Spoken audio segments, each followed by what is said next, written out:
za wakati wa mtazamaji wa SQF TV na kusalimu sana popote pale ambapo ulipo, karibu sana tuziangazie taarifa za habari. Uko nami Pendo Proton.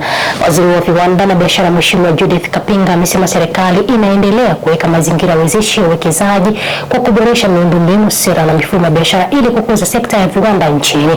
Akizungumza wakati wa hafla ya uwekaji wa jiwe la msingi wa mradi mpya wa upanuzi wa kiwanda cha kutengeneza magari madogo ya mizigo, amesema mradi huo unalenga kuongeza uwezo wa kuzalisha hadi magari 18,000 kwa mwaka ifikapo mwaka 2030. Serikali inaendelea kuweka mazingira wezeshi ya uwekezaji kwa kuboresha miundombinu, sera na mifumo ya biashara ili kuhakikisha wawekezaji wanaendelea kufanya kazi zao kwa ufanisi zaidi. Tunayo matumaini makubwa kuwa hatua hii ya upanuzi wa kiwanda hiki itaendelea zaidi hadi kufikia uwezo wa magari 18,000 kwa mwaka 2030 kama ambavyo wenyewe wamesema. Mafanikio hayo yatakuwa tu si faida kwa kampuni yenu, bali pia mchango mkubwa kwa taifa kupitia kuongeza ajira, kukuza teknolojia, kuongeza mapato ya serikali na kuifanya Tanzania kuwa kitovu muhimu cha viwanda vya magari katika ukanda wa Afrika Mashariki na Kati. Mmenialika nije kuweka jiwe la msingi hapa katika kiwanda cha kutengeneza magari madogo ya mizigo pamoja na pickup. Nataka niwaambie, hii ni hatua nyingine muhimu katika safari ya Tanzania kuelekea uchumi wa viwanda na uzalishaji wa bidhaa za kisasa zinazokidhi mahitaji ya soko la ndani na nje ya nchi.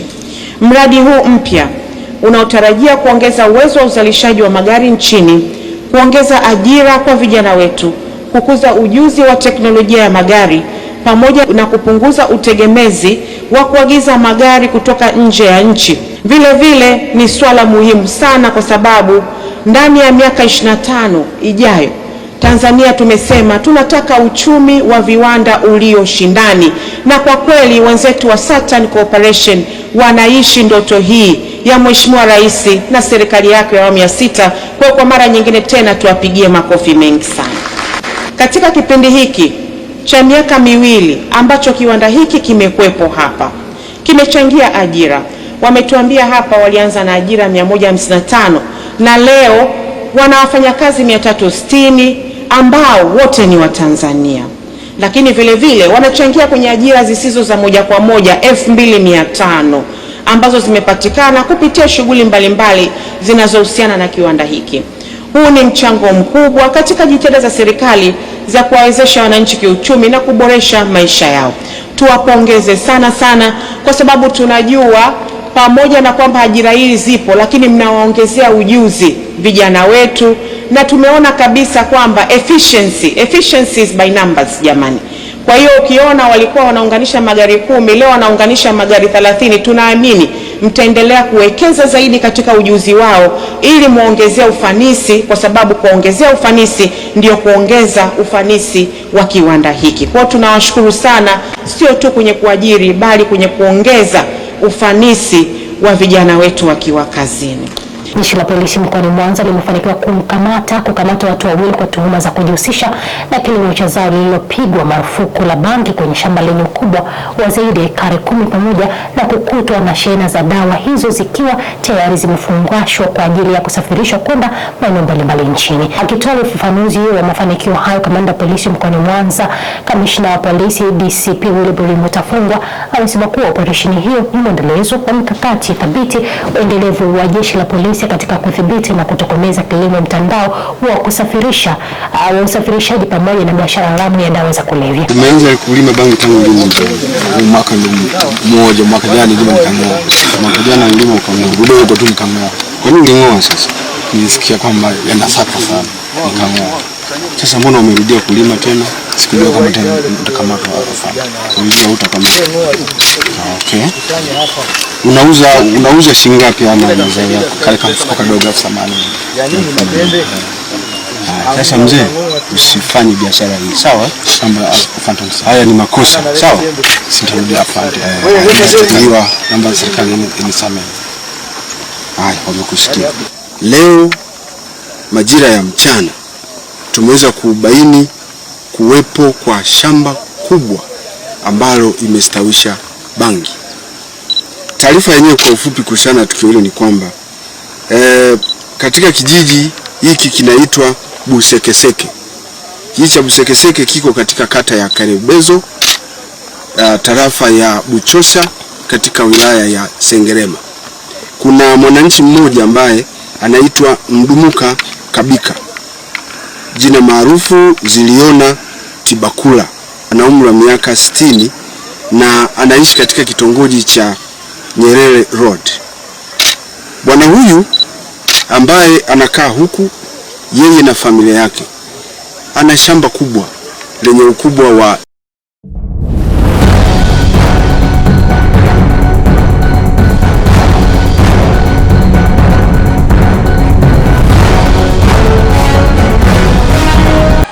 mchina wetu.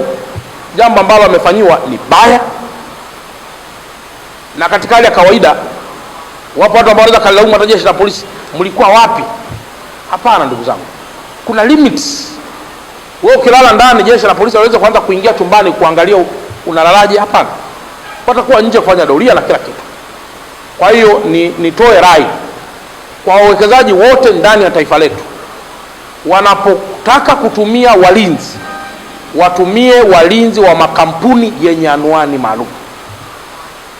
Mimi narudia, ukikuta unalindwa na Masai kwenye baadhi ya hizo camps zetu, hakikisha huyo, kama ni Masai au ni mtu yoyote, hapa tuzungumzii kabila, hakikisha mtu huyo anatoka kwenye kampuni maalum iliyosajiliwa na serikali. Kama ni security nani yoyote, anatoka huko, ili litapotokea jambo hilo tuwe na anwani. Lakini kwa bahati mbaya sana watu hupenda kutumia cheap laborers. Mnatumia, mnasema sisi wa Masai ni waaminifu, si nani waaminifu, lakini tukikuuliza anatoka wapi, anasema anajitambulisha anatoka Kiteto. Tukifuatilia anatoka Usangu. Lakini ni kwa nini? Ni kwa sababu you like cheap laborers, ambaye hana mkataba, ambaye halipwi vizuri, lakini unataka alinde masuala mabilioni.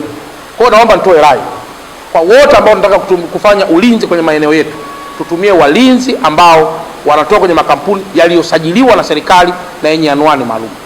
Lakini jambo la tatu na la mwisho, serikali yetu ya mkoa wa Dar es Salaam inaendelea kulaani sana tukio ambalo limefanywa, na wawekezaji wote wasiogope kuendelea kuja kuwekeza kwenye ardhi yetu.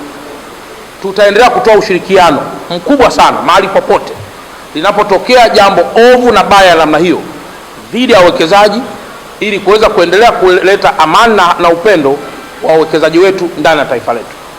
Nimeona nilitolee hilo ufafanuzi kwa sababu nimeona kuna swali hapa, mmoja akanitumia message kwamba yeye hata ongea lakini anaomba tu mimi nilifafanue. Kwa nimeona hilo nifafanue kwamba hatujafurahishwa na jambo lile, na tayari jeshi la polisi katika mkoa wetu wa Dar es Salaam chini ya SACP Mlilo wanaendelea kwa haraka sana kuhakikisha kwamba matukio hayo sio tu yanakomeshwa, lakini hayajirudii mara kwa mara. Kamanda wa polisi kanda maalum wa Dar es Salaam SACP Jumanne Muliro ameeleza kuwa uchunguzi wa tukio la utekaji wa raia wa China umebaini kuwa wahusika ni raia wa China wenyewe. Akizungumza na vyombo vya habari, Muliro amesema watekaji hao walitumia gari lililokuwa na namba za usajili zisizo halisi ili kutekeleza tukio hilo.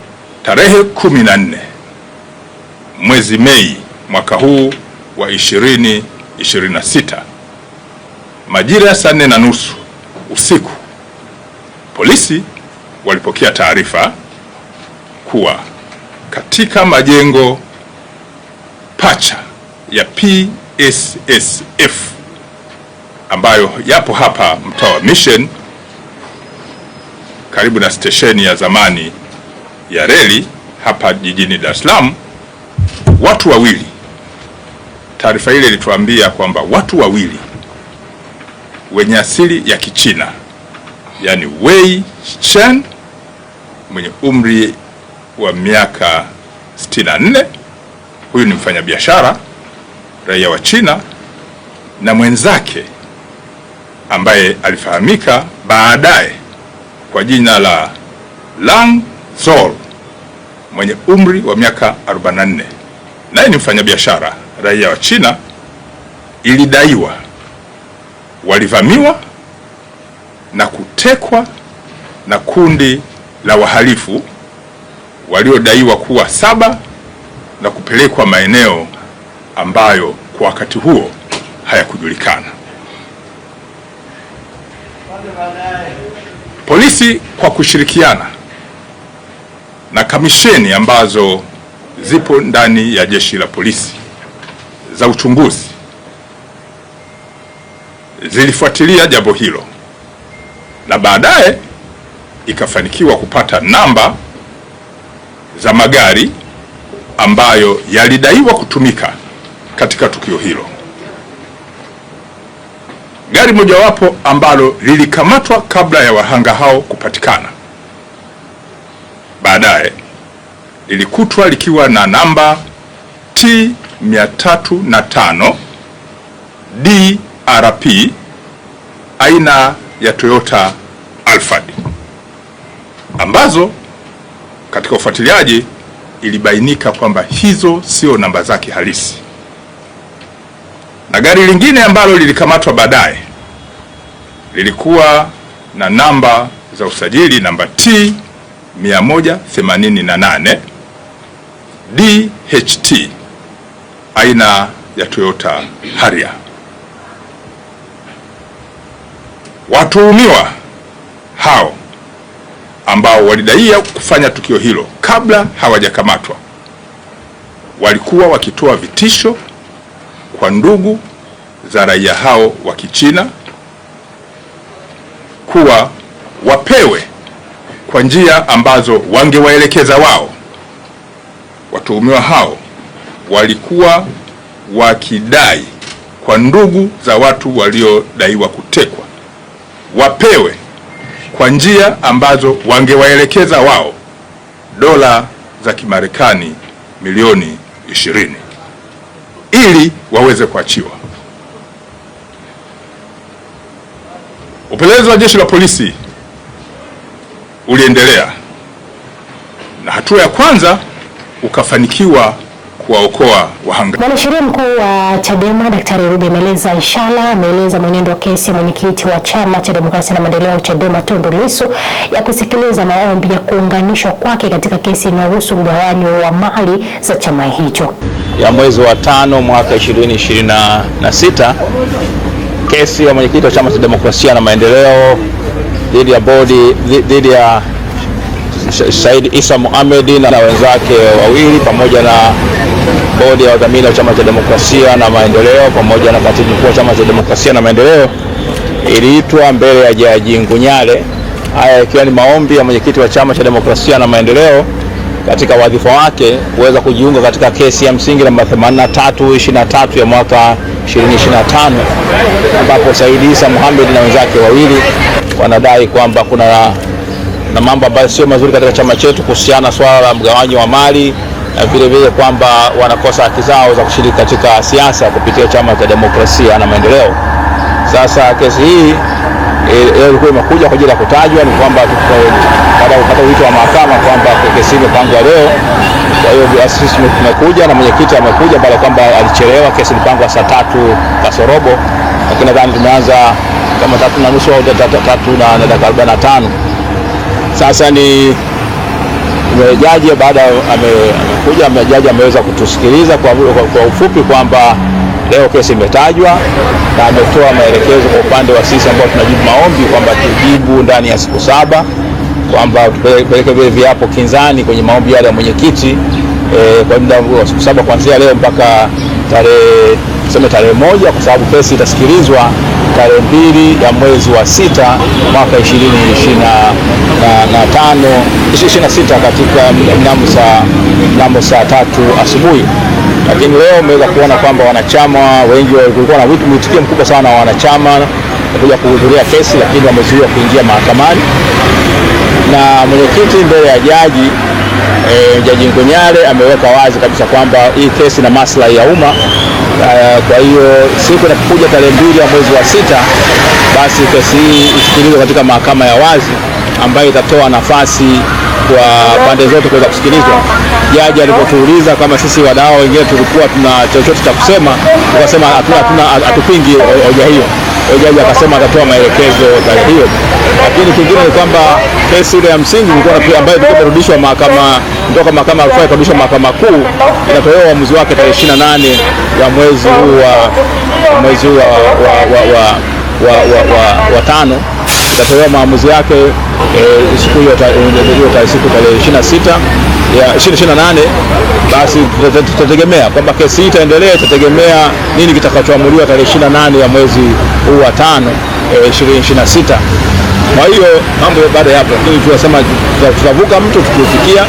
Kwa hiyo tarehe 20 tuangalie tarehe 28 maamuzi ya mahakama yanasemaje. Kama mahakama inasema bado ina mamlaka ya kusikiliza kesi hii, basi tutaendelea tarehe 20 hiyo, tutapata maelekezo mazuri. Kesi ya mwenyekiti itakuwa na msingi wa kuweza kuendelea tarehe 2 ya mwezi wa 6.